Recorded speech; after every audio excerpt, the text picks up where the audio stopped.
Hello mga kapanga! Welcome back to my YouTube channel. So for today's video, ito na yung part 2 ng trip namin papuntang Baguio. So this is the day 1 in Baguio City. Now mga kapanga, finally na-upload ko din yung day 1. Sobrang masaya lang na sa Facebook mo lang makikita itong Lion's Head na ito.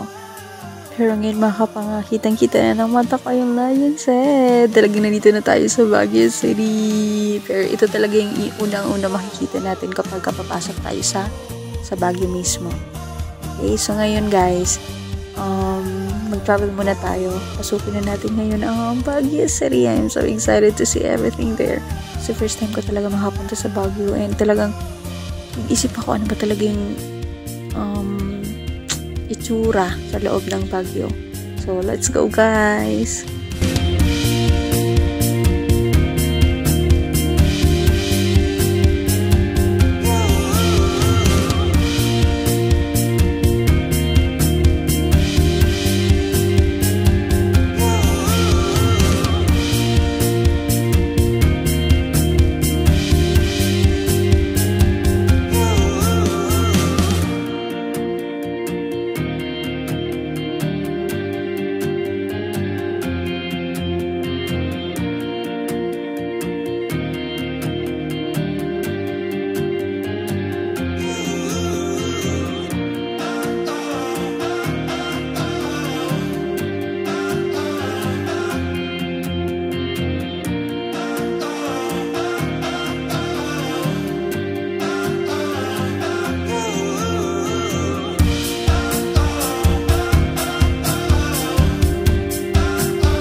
There you go mga kapanga, first stop namin.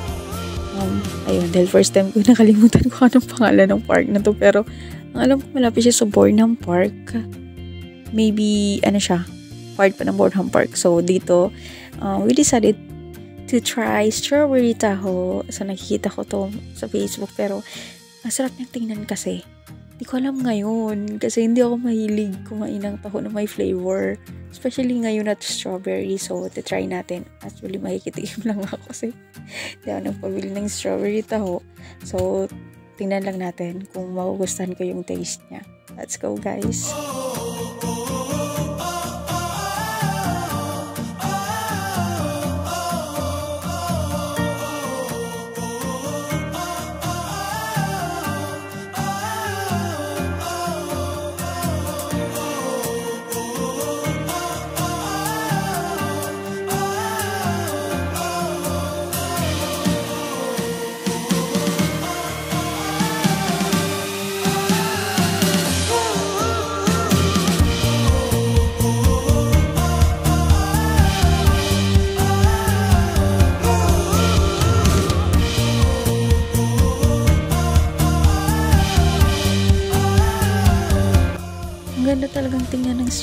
taho dahil sa color niya siguro.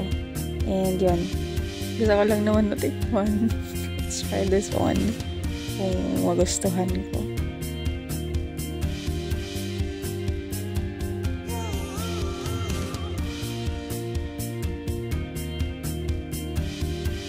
Ayan, so natikman na natin mga kapanga. Sobrang masarap naman pala talaga ang strawberry taho. Kaya pala, lagi natin nakikita sa Facebook yung strawberry taho na sikat dito sa Baguio City. Kasi masarap naman talaga siya.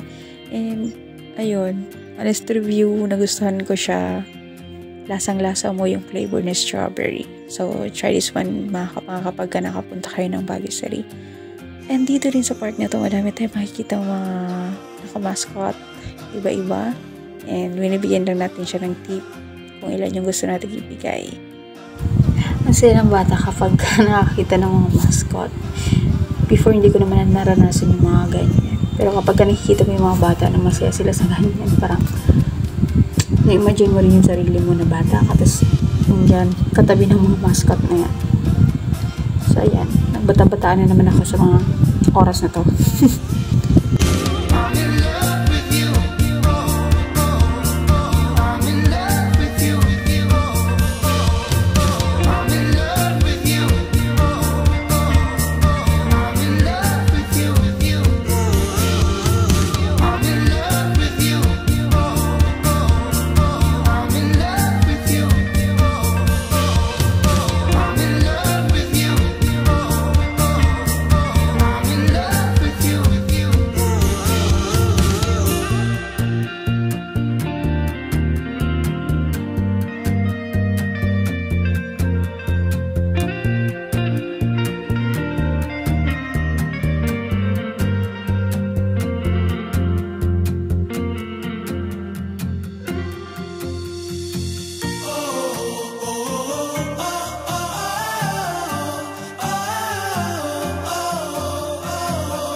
So, ayun guys, we decided to try yung swan boat.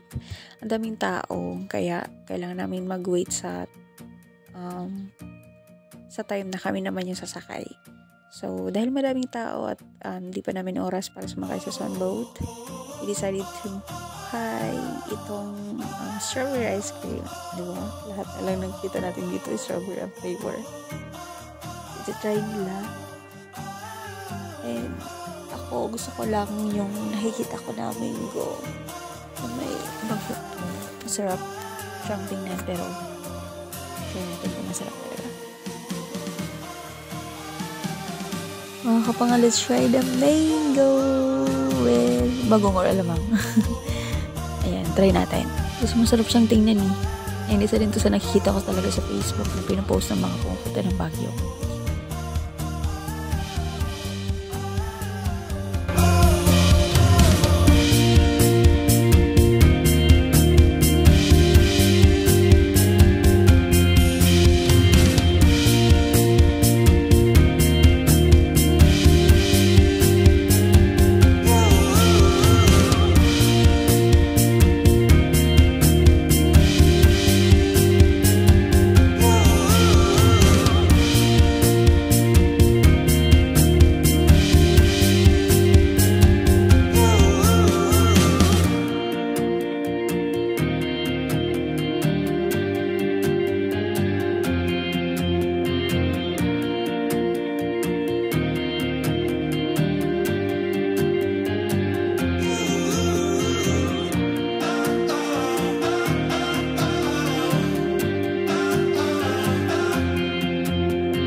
pa nga, you need to try this one. Sobrang sarap talaga. Isa to sa may miss kong combination ng mangga at saka bagoong dito sa Baguio. Isa ito sa, kung makakabalik ako ulit sa Baguio, isa ito sa hanapin ko para matikman ulit.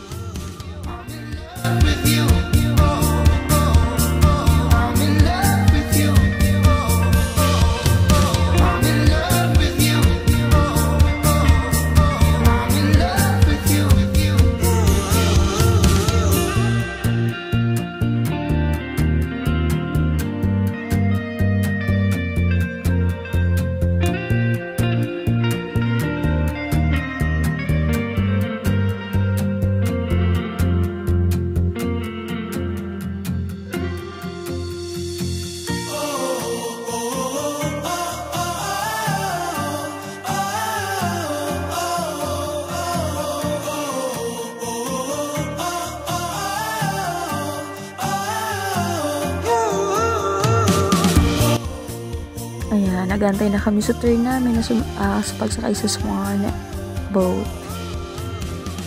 Excited kami kasi first time talaga namin makakapang ibang feeling kapag yung mga gusto mong nararanasan mo, no?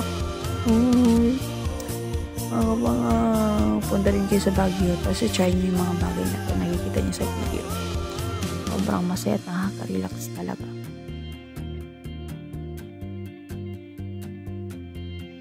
And here we are. Nakasakay na kami sa swan boat. Kailangan meron tayong kasamang marunong magsagwan. Kasi kapag hindi marunong, mag-aanuhan na tayo niyan. Kukumpulan. Choice. Makabangga tayo niyan ng ibang boat. Kaya yun. Kasama namin si kuya, asawa ni ate. Ito yung nagsasagwan sa aming swan boat. Let's go. Let's enjoy this one, mga kapang.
kapanga, after a very slight mamasyal sa Baguio City, pumunta muna kami sa mall, sa SM ng Baguio City para mamili ng mga kakainin namin ngayong gabi at kinabukasan na rin for our day 2 trip or tour dito sa Baguio City. Let's go mga kapanga, samahan nyo kami sa pamimili.